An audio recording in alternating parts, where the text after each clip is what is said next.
Civil y Procesal Civil. Los jueces de paz conocen hasta 50,000 quetzales. Los jueces de primera instancia conocen de 50,000 un centavo en adelante, ¿sí? Ok, por ejemplo, viene una parte y demanda a otro sujeto ante un juez de primera instancia, pero por el monto que está demandando, aquí en la ciudad capital, pongámoslo, lo demanda por 40,000 quetzales. En ese caso, interpone la demanda ante el juez de primera instancia civil. El juez de primera instancia no es competente para conocer, porque ya dijimos que la cuantía de los jueces de paz está hasta 50,000, entonces la demanda debió haberse interpuesto ante el juez de paz. Pero resulta que la interpone ante el juez de primera instancia. El juez de primera instancia la notifica, se le pasa y no le pone atención a la cuantía y notifica a la otra parte. La otra parte, como mecanismo de defensa, debería interponer una excepción de incompetencia. Si le juez, señor juez, usted no es competente porque la cuantía que se está alegando es de 40,000 y en materia de cuantía, el juez de primera instancia conoce de 50,000 un centavo en adelante. Por lo tanto, no es competente para conocer este proceso. Pero no interpone la excepción de incompetencia, sino que al contrario, va con su abogado y el abogado la lea, sí, mire, sí lo están demandando por 40,000 quetzales. Bueno, contestemos la demanda en sentido negativo. Y viene el abogado y hace la contestación y contesta la demanda. Ahí ya prorrogó. Ya cuando contestó la demanda, a los días el abogado se da cuenta de que también cometió un error porque ahí debió haber interpuesto la excepción de incompetencia, porque por el juez no era competente, pero ya la contestó. Una vez agotada esa etapa, no se puede volver a ella. Ahí le prorrogaron la competencia al juez y el juez va a seguir conociendo hasta el final. Cuando la parte demandada pudo haber ganado ese proceso al inicio, interponiendo la excepción de incompetencia. Señor juez, usted no es competente y se acabó el proceso. Van a iniciarlo en otro. Después el abogado pues lo va a tener que iniciar ante el juez que era competente, pero ya nosotros como demandados ya conocemos de qué se trata. Y si estaban pidiendo congelar cuentas y algo, le decimos al cliente, mire cliente, saque su dinero porque van a interponer la demanda donde corresponde y le van a tocar su dinero. Entonces, cuando interpongan la demanda nuevamente, ya no va a haber dinero que congelar, ¿verdad? Por eso, cuidado con eso, ¿sí? Tenemos que tener mucho cuidado cuando interponemos una demanda. Tratemos de no cometer errores para que no nos interpongan excepciones y nos den por terminado de una forma rápida el proceso, que la vamos a poder iniciar, pero ya hemos perdido el factor sorpresa, ¿verdad? Y si somos los demandados, somos abogados de la parte demandante, ¿cuál es nuestra obligación? Leer bien la demanda, que llene todos los requisitos, porque cualquier requisito que no llenen podemos interponer la excepción que corresponda y vamos a votar esa demanda, ¿sí? Vamos hacer que el juez termine esa demanda, ¿sí? La van a poder iniciar, pero ya nosotros ya vamos a conocer de qué se trata. Por eso debemos estudiar bien. Si somos la parte demandante, que llene los requisitos que establece el artículo 61 y 106, que vamos a ver más adelante, y si somos de la parte demandada, ver que cumplan con esos requisitos del artículo 61 y 106. Si no, pueden ser susceptibles de ser atacada esa demanda de manera legal, ¿verdad? Principio de preclusión. Entonces decía, ejemplos del principio de preclusión, artículo 4, artículo 108, todo del Código Procesal Civil, artículo 4, artículo 108, lean también el artículo 110, lean el artículo 120, el artículo 232, como ejemplos, ¿verdad? Para que ustedes puedan ampliar en cuanto a los principios. Luego tenemos un principio que se conoce como principio de eventualidad, que este principio consiste en aportar de una sola vez, dice, todos los medios de ataque y de defensa como medida de previsión, para el caso que el primeramente interpuesto sea desestimado. Este principio de eventualidad, podemos decir que es un hecho o circunstancia de realización incierta o conjetural, como dicen algunos, ¿verdad? Alsina, citando a Mario Aguirre Godoy, dice que este principio consiste en aportar precisamente de una sola vez todos esos medios de ataque y de defensa, ¿verdad? Con el objeto de qué? De favorecer la celeridad de los trámites, impidiendo también regresiones en el proceso y evitando la multiplicidad en el juicio. Este principio se relaciona también con lo que es el principio de preclusión, ya que con él se pretende aprovechar cada etapa procesal íntegramente, ¿verdad? A efecto de que en ella se acumulen eventualmente todos los medios de ataque que sean posibles o de defensa, ¿verdad? Dependiendo quién haga uso del mismo. Por este principio, las partes han de ofrecer y rendir entonces todos los medios de prueba en el momento procesal oportuno.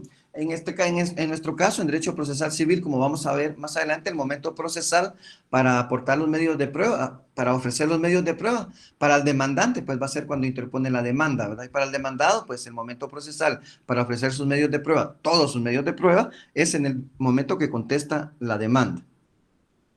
Luego tenemos un principio que se conoce como adquisición procesal. Este principio de adquisición procesal tiene aplicación sobre todo en materia de la prueba específicamente, el principio de adquisición procesal. La prueba aportada, ¿qué dice? Prueba para el proceso y no para quien la aporta. Es decir, la prueba se aprecia por lo que prueba y no por su origen. En ese sentido, lo que norma es que una de las partes dentro del proceso puede beneficiarse con todos los actos procesales que realice la otra. La prueba aportada por una de las partes al proceso puede en un momento dado o determinado ser tomada y apreciada en beneficio de la otra. Por eso es que en materia civil, muchachos, cuando ofrecemos nuestro medio de prueba, analicemos bien qué medios de prueba vamos a ofrecer. Porque la prueba que vamos a ofrecer va a probar para el proceso y no para quien la está ofreciendo, para quien la está aportando. La prueba sirve para el proceso. Eso significa que la prueba que yo ofrezco también puede ser utilizada por la otra parte. Y si esa prueba que estoy ofreciendo le va a servir a la otra parte y con ella me puede atacar o incluso hasta ganar un proceso, tengo que tener mucho cuidado con los medios de prueba que voy a ofrecer. ¿Por qué? Porque de acuerdo al principio de adquisición procesal, las pruebas aportadas al proceso sirven para el proceso y no para la parte que la haya aportado. Como ejemplo, podemos ver, anoten ahí, artículo 177 del Código Procesal Civil. Esa pues nos establece que el documento que una parte presente como prueba siempre probará también en su contra, ¿verdad? Pueden anotar también el artículo 139, ambos del Código Procesal Civil y Mercantil. Luego tenemos un principio que se conoce como principio de igualdad, también llamado de contradicción. Se encuentra basado en los principios del debido proceso, la legítima defensa, es una garantía fundamental para las partes y conforme a este. Los actos procesales deben ejecutarse con intervención de la parte contraria. Ese principio de igualdad no puede ser violentado, ¿verdad? Ese principio de igualdad especialmente lo encontramos regulado como una garantía constitucional allá en el artículo 4 de nuestra Constitución Política de la República de Guatemala, donde dice que todos somos iguales. Pero ojo con eso, porque muchos abogados muchas veces nos jactamos y lo decimos en los juicios. O sea que, señor juez, todos somos iguales ante la ley. Eso no es cierto, ¿verdad? Porque si nos paramos uno a la par del otro, o algunos vamos a ser más panzoncitos, otros van a ser más delgados, otros bonitos, otros feos. A lo que se refiere la norma es que somos iguales en derechos y en dignidad, ¿sí? Cuando manifestemos el principio de igualdad que está en la Constitución Política de la República, estamos hablando iguales en derechos y en dignidad, ¿sí? A eso se refiere la norma. Es importante aclararlo porque como abogados debemos hablar bien, ¿sí? Debemos decir las cosas tal cual son, no a medias, porque entonces podemos tender a confundir y a que se interprete mal y a que el juez pueda hacer una mala aplicación porque no lo estamos indicando y no lo estamos pidiendo de conformidad con la ley. Señor juez, solicito que se me tome en cuenta en cada una de las diligencias que se van a realizar, esto con fundamento en el artículo 4 de la Constitución Política por el derecho de igualdad en cuanto a derechos y en cuanto a dignidad, por lo cual se me debe dar siempre audiencia a mí también en cada acto procesal que se realice. De lo contrario, ese acto procesal pues va a estar viciado y va a ser ilegal, ¿verdad? Entonces, este principio de igualdad podemos tomar como ejemplos, por favor, anoten artículo 111, Código Procesal Civil y Mercantil, artículo 138 de la Ley del Organismo Judicial, artículo 129 del Código Procesal Civil y Mercantil, artículo 66 de nuestro Código Procesal Civil, este último que tiene que ver con las notificaciones, ¿verdad? Entonces, los leen, por favor, los artículos que estoy dando, los leen, que les va a servir para ir ampliando su conocimiento y de ciertos actos procesales que también son importantes. Principio de economía procesal. El principio de economía procesal tiende a la simplificación de trámites y abreviación de plazos, por lo que el objeto, en ese sentido, que exista una autonomía de tiempo, de energía y de costos, ¿verdad? Eso es lo que busca el principio de economía procesal. La ley del organismo judicial establece que la prueba de los incidentes se recibe en audiencias y que el auto se dicta en la última. Esto podría ser un ejemplo, ¿verdad? Leer del artículo 138 al 140 de la ley del organismo judicial. Tenemos un principio de publicidad. Este se funda en el hecho de que todos los actos procesales pueden ser conocidos. En la doctrina dice inclusive por los que no son parte del litigio, pero realmente en la práctica van a tener conocimiento solo aquellos que tengan interés dentro del proceso, ¿verdad? Se funda precisamente en eso. Otros opinan precisamente que este permite la apertura del proceso, pero ¿para quién? Para los que tengan potestad jurídica, que puede ser conocida y controlada por quienes tienen interés dentro del mismo. Para ellos es el principio de publicidad. No es como lo dice la doctrina de forma general, ¿verdad? Que incluso aquel que no es parte dentro de un proceso puede conocerlo. Si ya está fenecido, posiblemente sí, pero si es un proceso en trámite, solo los que tienen interés, en otras palabras, solo para los sujetos procesales va a ser público el proceso, ¿verdad?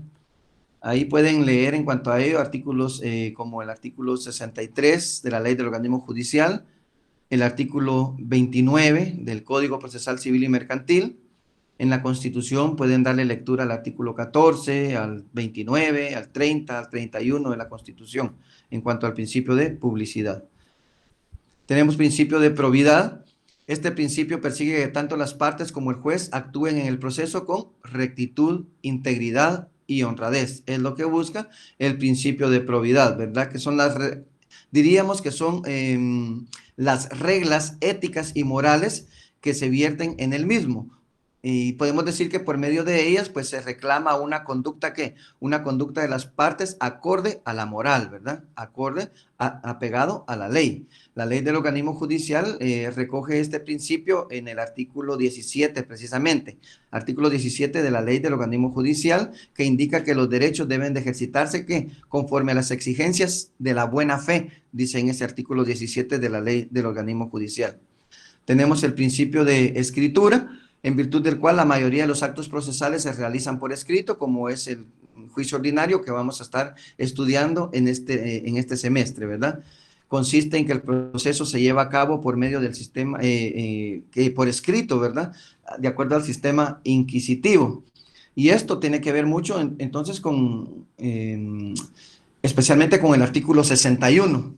El artículo 61 del Código Procesal Civil y Mercantil que regula lo relativo al escrito inicial, que de ese escrito que hacemos, ese memorial que presentamos cuando la demanda con la que iniciamos un proceso, debe llenar todos los requisitos establecidos en el artículo 61 y 106 del Código Procesal Civil y Mercantil.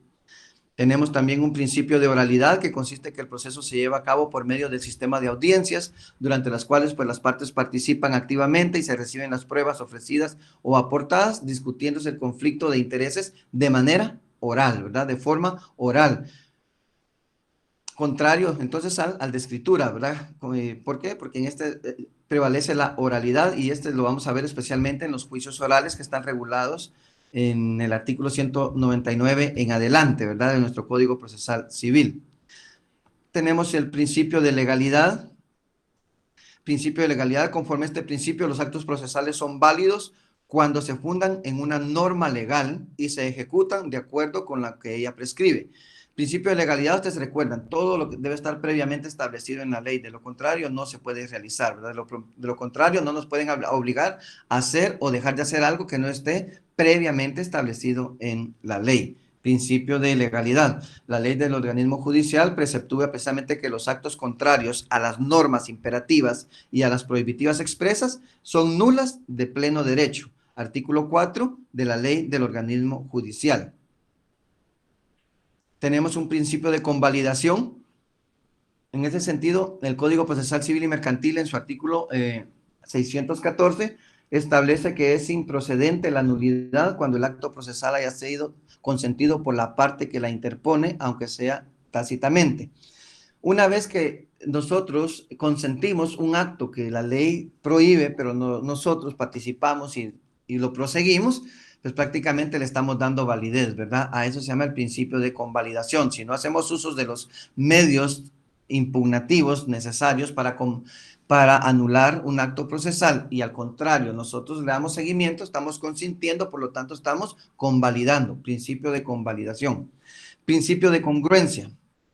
Las sentencias deben ser congruentes, no solo consigo mismas, sino también con la litis, o sea, el pleito, el conflicto de interés, tal y como quedó formulado en los escritos de demanda y de contestación de demanda. El artículo 147 de la Ley del Organismo Judicial recoge este principio de congruencia cuando establece como requisito que la redacción de las sentencias que la parte regulativa contenga decisiones congruentes con el objeto del proceso, ¿verdad? No puede resolver cosas que no se están pidiendo dentro del proceso. O inclusive, nosotros como abogados alegamos muchas veces que las sentencias sean de conformidad con lo que estamos pidiendo, ¿verdad? Y no más allá, que el juez no imagine, no cree nuevas figuras, sino que resuelva conforme lo que se pidió, ¿sí? Si la pretensión de la parte actora es que se fije una pensión alimenticia y que esa pensión alimenticia es de 2,000 quetzales, que el juez no me ponga 3,000, ¿verdad? Sino que ponga lo que me está, puede ponerme menos, pero no más, ¿sí? No me puede perjudicar. A eso se refiere el principio de congruencia, ¿verdad? Bien, con este principio de congruencia finalizamos, damos por terminado lo que son los principios, o por lo menos los principios más importantes dentro del proceso civil y mercantil.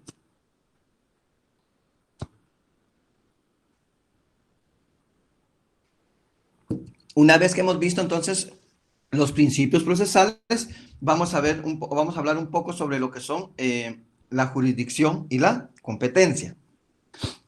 Cuando hablamos de jurisdicción, decimos que la jurisdicción proviene del latín jurisdictio. ¿Qué quiere decir? Esto significa acción de decir el derecho, acción de indicar el derecho. Es al Estado al que le corresponde ¿qué? La función de administrar justicia. Es el Estado el que tiene la obligación de la administración de justicia, consecuencia de la prohibición de que el individuo haga justicia por su propia mano. Esta potestad del Estado es lo que conocemos como jurisdicción. ¿Qué es la jurisdicción? Es la administración de justicia.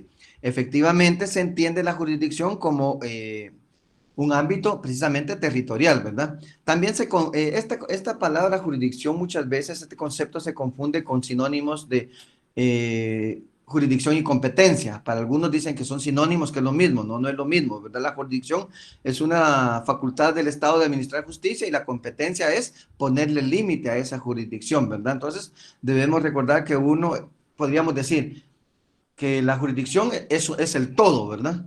Y el otro va a ser el contenido, en cómo se va a dividir, cómo se va a partir. Así también se utiliza muchas veces esta palabra jurisdicción para referirse al poder de determinados órganos de la administración pública, ¿verdad? Es que esa es jurisdicción de la municipalidad, del municipio de no sé dónde, etcétera. No, jurisdicción en nuestro caso, legalmente, jurídicamente, y tal como lo establece a través del artículo 203 de la Constitución Política de la República, la jurisdicción únicamente la ejerce la Corte Suprema de Justicia y los demás tribunales que la constituyen o que la conforman, ¿sí? ¿Por qué? Entonces, ¿cómo podemos definir la jurisdicción? Podemos decir que la facultad de administrar justicia, decidiendo el proceso y ejecutando las sentencias, según Schonke, ¿no? Pero podemos decir que es una función pública realizada por los órganos competentes del Estado con las formas requeridas por la ley, en virtud de la cual, por acto de juicio, se determina el derecho de las partes con el objeto de dirimir sus conflictos y controversias de relevancia jurídica mediante decisiones con autoridad de cosa juzgada, eventualmente factibles de ejecución. Esto de acuerdo a lo que establece o indica Couture.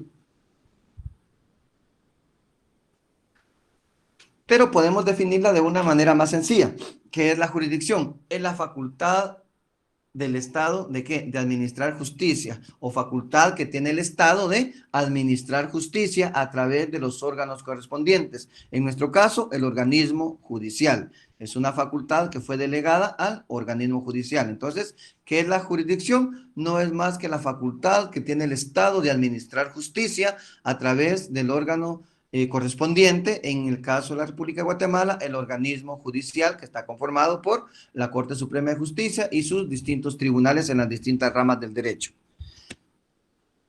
En conclusión, diríamos, jurisdicción es administrar justicia, ¿sí? ¿Qué es la jurisdicción? Es la administración de justicia. Fundamento legal, artículo 203 de la Constitución Política de la República de Guatemala. ¿Cuáles son los poderes de la jurisdicción? Los poderes de la jurisdicción o elementos de la jurisdicción. ¿sí? Algunos les dicen poderes, otros les dicen elementos de la jurisdicción. Los poderes de la jurisdicción son 5: de conocimiento o notio, de convocatoria o vocatio, de coerción o coertio, de decisión o judicio, de ejecución, executio. ¿Por qué era necesario dotar de estos poderes al órgano jurisdiccional? Porque si no tuviera esos poderes no pudiesen desarrollar su función, ¿sí?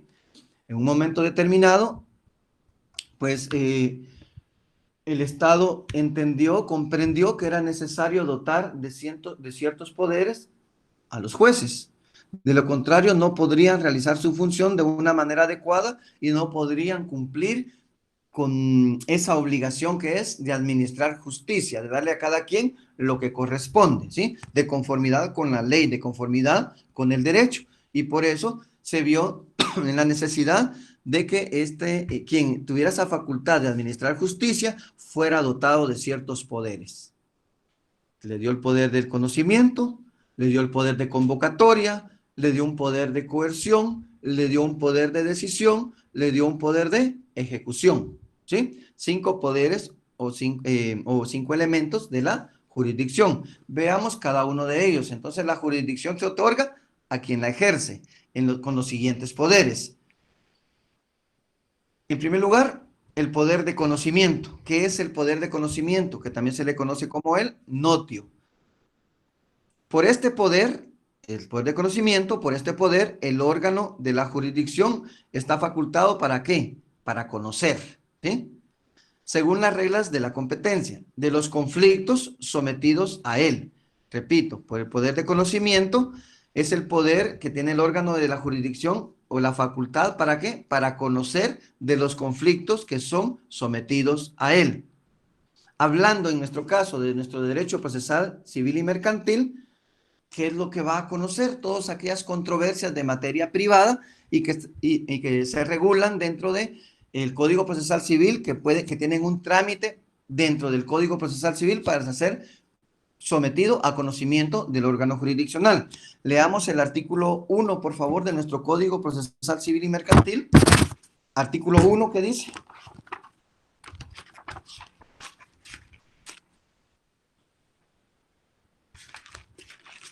Dice, jurisdicción de los jueces ordinarios, jurisdicción y competencia. Veamos desde los títulos desde arriba. Disposiciones generales, libro primero. Título 1, jurisdicción ordinaria. Capítulo primero, jurisdicción y competencia. Jurisdicción de los jueces ordinarios. Dice, la jurisdicción civil y mercantil, salvo disposiciones especiales de la ley, será ejercida por los jueces ordinarios de conformidad con las normas de este código. Da un poder de conocimiento. Entonces, el primer poder de la jurisdicción es el poder de conocer. Ese poder no lo tenemos cualquiera, no lo tenemos todos. Ese poder de conocimiento que está hablando la jurisdicción es de conocer los distintos conflictos de interés que serán sometidos ante un órgano jurisdiccional. Muchos van a querer conocer el proceso, pero solo para chismosear, ¿verdad? O solo para verlo y leerlo, pero no tiene trascendencia.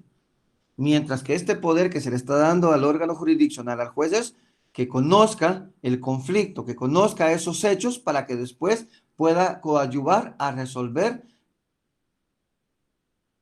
ese litis, ese conflicto que puede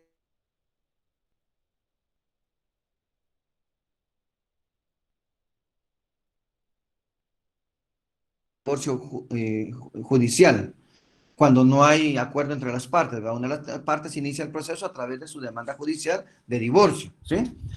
En esa demanda, ¿qué es lo que va a conocer el juez? Va a conocer los hechos que le va a manifestar la parte que está iniciando el proceso.